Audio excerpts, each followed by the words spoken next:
Hi guys, Wild Bill here from Australia. I've been hanging around with these Enfields now for about 5 years, pretty close to 5 years. And 3 days back I purchased my 10th new UCE bike. So in total I've had about 6 C5s plus a new carby one, so that's the 350 carby, a B5 and a Continental GT back in 2014 when they first released. So like I said, including this one now, this 2017 plated C5, 10 in total. So I've had a few of them, so I've got a rough idea what they're like. Out of those I had, 2 chrome blacks, a chrome maroon, the limited edition green dispatch, the tan and the blue lagoon. That was the last one I bought, 16 plated. Then I went away from them for a few months and swung over and bought a Honda CRF 250 Rally. I didn't like it much at all. So then I bought a Kawasaki Verzi X300, which I didn't think was a bad bike at all, but I bought both of them to go on dirt roads, got on the dirt road, didn't like it, so now back to an Enfield and had a crack at this graphite chrome. So far looks good. So anyway, to celebrate bike number 10, I decided I'd get down and to the computer and write a bit of song about the bike, and with that at the end of the video to see if it gives it a bit more bite. Got my wife roped in on the act to see if she could have a go at singing it. Couldn't get anyone else to sing it. I don't sing anyway, so there wasn't much choice. Didn't know anyone that would sing it at this stage, so it was a toss of the coin. It was either me or her. I definitely wasn't singing it, so she had no choice. So apart from that, I plan to run maybe, I don't know, I might have a go at 8 or 10 videos and see how it goes. So if you're interested in knowing a bit about Enfields, or you want to fill in a bit of spare time, I suppose the time would be to hit the subscribe button and see what happens. So in the videos I'll be going through this intro, maybe in the 2-part series. This will be just talk about what's going to happen, and number 2 will be going over to the bike and fix it and tell you what I'm going to fix on it before I even take it for a test drive. Because at this stage I haven't been on the bike. It's only got 17 kilometres on the bike, so even though it's brand new and looks perfect, now none of them are perfect. If you don't go in and fix a few items before you get on the bike, you're going to have bloody trouble with them straight off. So the smart idea is go in, fix these few items which are minor, and I know them well enough to go in and fix them first because I've experienced it all before, and fix them first, and then hopefully everything will be right on your first ride, and it'll be a lot better ride for you. After that I'll go in, when I fix those up and take it on the first run, then then I'll go into maybe we'll set up the rings. I'll bed the rings in, give it a couple of hard runs, or not real hard runs, but just give it a couple of runs to work the rings in. I'll show you how to do that on a video, separate video by itself, the procedure I used to do that. I haven't had any trouble with that idea of how I run the rings in, and a couple of bikes I have sold using this procedure over the bikes I've sold, those people have actually come back and bought bikes off me again, and they've been happy with their bikes, so it's worked, and so far worked well. Then we'll have a video, I'd say, on how I go through the oil change procedure, because these have got a sight glass on the side, and these are a bastard of things if ever I seen a bike to put oil in a bike and get it right. You can put it in one spot and get the oil right, and put it in another spot and it shows no oil. The next thing, if you put oil in it, it'll fill the bike up and it'll blow it out through the air filter breather pipe and stuff like that. So they are a bit of a pain in the ass to do that. So we'll go through the oil changes, how many I do in the first critical services up into 1,000 mile or 1,600 k's, And even though they are new bikes, they're not made like jet bikes, they're made pretty crude, so a smart person will do a few oil changes in the first 1,000 because they're just not built to the tolerance of a good bike.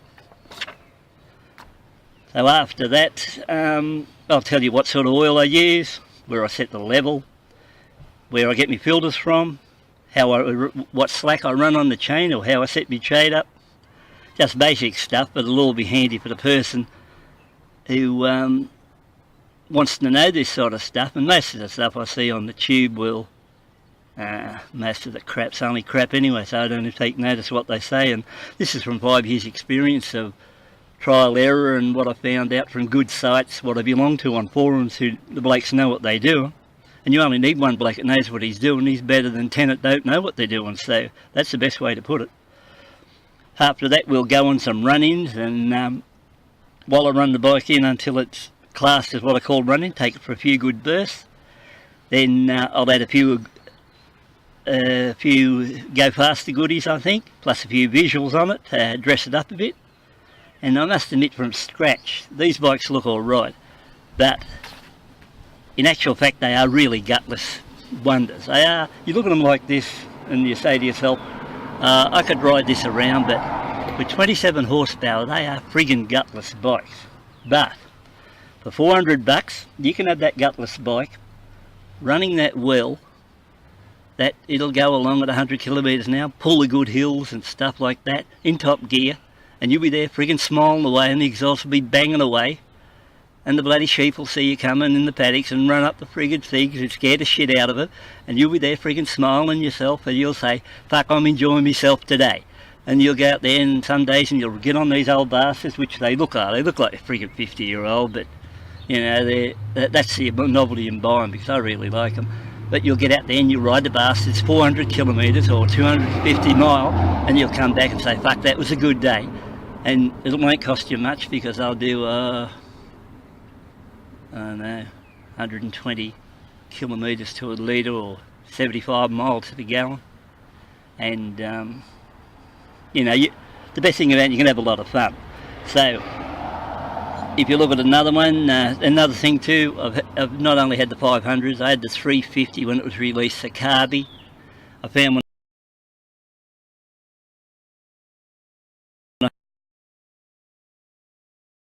I had the Carby version that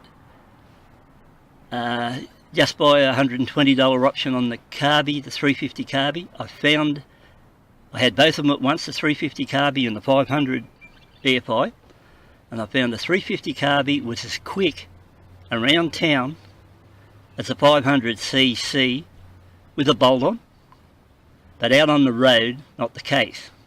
But the 500 with bolt-ons would blow the shit out of a 350, like naturally.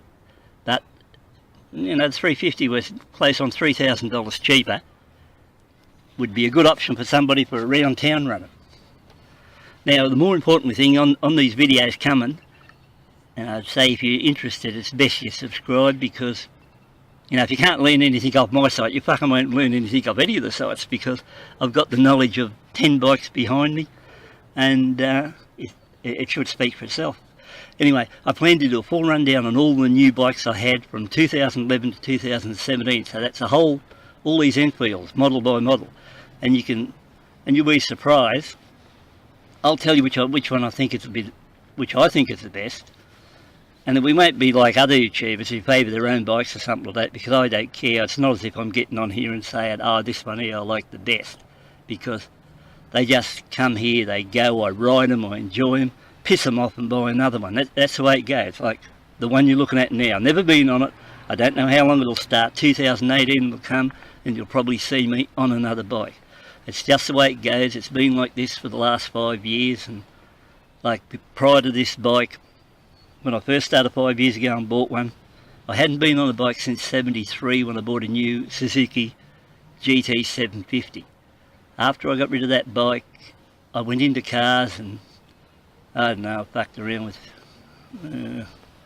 GT Falcons and Chargers and Monaros, and now they're only just heaps of shit, those sort of cars, and I played with Porsches, and last one I had here was a Lotus, what was it? A Lotus, SC Supercharged Lotus Elise. But when I had those cars there, I still like getting on the motorbikes the best and riding them, because you don't need an expensive toy, you just have to get on something you enjoy the most. And these old Enfields, you can get onto them and you can enjoy it, and you don't need to spend a lot of money to get out there, and you don't have to go fast. You can sit on the roads at 50 to 60 mile an hour and enjoy yourself. So it's not about how much fucking rubbish you got or what toys you got and all that. It's whether you can get out there and enjoy it. And you don't have to this Enfield in amongst those Harleys, and they'll walk past their friggin' Harleys and come over and look at yours and say to you, mate, what year is it? And you'll say to them, well, not this one, but you'll say to them, it's a 016 plate, 016, and I'll say, no, what? Not when you restored it. What year's the bike? And you'll say, yeah, it is a 016. It's brand new. And I'll get there and talk to you about it. You'll say to yourself afterwards, you know, you get your smiles in miles. So overall, don't underestimate one of these bikes as far as the thrill they give you for the amount of money. But I'm telling you now, if you don't buy the right bike, you will be not sorry, but you'll be friggin' sorry, or effing sorry, or wish you never ever seen one of the bastards. So it's very important to get the right one. Anyway, as they say, it depends on when they made these bikes at the factory, and all Enfields aren't created equal. But if you get a good one, you'll be very happy with them, and they're not heaps of shit. They're just nice looking bikes you can get on and ride all the time. And like, I know I could buy more expensive bikes, and when I bought this bike I was in the showroom 3 days ago where I was up against Indians and all that other sort of stuff, and like there are Indians, Ducatis, all that stuff, and I walked all around those bikes, and then I thought to myself, walked back and I thought, they're all bloody big heavyweight stuff where you're liable to get yourself killed very easy on it. Might be alright if you're 25, 30, couldn't care less. But when I looked around, I thought to myself, no, I'm happy with one of these. They're only about 180, 190 kilos. The older you get, you're in no hurry to go, so this is fast enough for me. Like out the back, I've still got a 300 rear wheel horsepower Mazda sitting out there, and you know, it's a 0 to 100 car in 5 seconds, so it doesn't frig around. So, you know, if I want to go fast, I'd rather sit in 4 wheels than what I would on 2 wheels. But, you know, I think one of these, if you're in your 60s or something like that and you want to have a bit of fun, buy one. And when you start watching my videos and when we get to the end of it, I'll tell you which one to buy, and what one to buy, I'm going to tell you, might friggin' surprise you. So anyway, that's another story, but it depends on whether you hang around and listen. Apart from that, I think it'll be sort of, we might even look into when I had the Continental GT, the B5. With B5, it wasn't a bad bike when I had it too, so that's something we could look at. That was not a bad bike. We'll also go into on the mod side of it, and I'll tell you what sort of best options you could put on these bikes for not much money, like say $400. What sort of tyres you could run on it apart from when your factory ones run out, which sort of good period tyres and that for it, and stuff like that. Which sort of exhaust systems. I tried something like 5 different exhaust systems before I got on the one, and I tried some expensive ones too. I tried exhaust systems up to $400 each, then got on the one which only cost me a bit over $100, and it gave a better thump to it, performed well on it, through the note I wanted, and I ended up putting that same exhaust on something like 5 bikes. A couple of exhausts got the shits with some panel beat them with a hammer when they didn't perform, and they were expensive exhausts, but that's what happens when you don't get what you that's what happens when you don't get what you pay for, or you lose it pretty quick. So apart from that, even with the exhaust, you'll never get the sound what you get from the old iron barrels where they really bang, but you can get a nice note out of them. And when you hear them coming, you can hear them coming a couple of blocks away, 2 or 3 blocks away, and they really bang for a single when they're coming along. So you wouldn't be disappointed. We'll also get on to later on in it. I think like if you buy one of these bikes, it's good to belong to a forum and that. And I've been to a couple of different, 2 or 3 different forums. I tell you which one I think would be the best one. You can learn right from the start which forum to belong to, which one will give you the best advice, and in most cases what forum you're liable to get better help from than a dealer. What work you could do really on your bike without going near the dealer, and that way you're not liable to be stung. And if you're still listening to this after this is over, you can still hang on and wait for the video and I might do a few slow-mo passes over the bike, and if so, I thank you for sort of listening to this far to see how you go. And part 2, where I go through the few mods I want to do to this bike, will be in video 2. Then after that we'll be working on a run-in on this bike, and just like you, I will know for sure when I kick this bike over what it's really like and what it's going to be like in the future, and how things are going to go. And actually another thing too, while I was over there at the dealer picking this up, I sat on that new not the new Himalayan, it's the old Himalayan with the carby one, and I had thoughts about buying one of those. And most of my bikes I just ring them up and tell them I'm going to come and pick one up and buy one. But I think I would have been disappointed if I would have bought that Himalayan and it would have been sight unseen when I picked it up, because I only sat on the bike for 2 minutes and I thought, shit, I don't like this bike much at all. And when I had the Kawasaki Verzi, they had one of those in the shop, and I walked back over to Kawasaki Verzi and it was a green one, and the one I had was silver. But if I had my choice and walked into the shop again and the Verzi was there in green and that Himalayan for roughly the same price, I would have grabbed that bloody Verzi and pissed off out the shop real quick with it, because those Himalayans have had a few problems with them, and until they iron out their problems, maybe a bit early to jump the gun and grab into one of those, unless you want to be parked out in the friggin' paddock and waiting for someone to tow you out. So that'd be my opinion on that one. I wouldn't touch one of them. It took a while to iron out problems in these C5s, and now what I will say for this 2017 model, and I've seen some rough ones in these C5s, they are really nicely finished now. Good paint, good chrome. I looked over this bike and like I used to pick the faults as I bought them, but this is really nicely put together. And I don't know, I might have got mine assembled on a good day, it's hard to say, but the job they put on it, I can't see really anything wrong with it. And I usually go over and see what faults I can find. So in 2017 they've picked up their act, and I think all looks good. So like I said, hopefully the video follows is not bad, and we'll catch up and might catch us along on the other line. If there's any questions you want to know, you can sort of fire a couple underneath, and if I can answer them, I will. And if I can't, well, apparently I don't know that answer. Alright, all the best. Catch us later.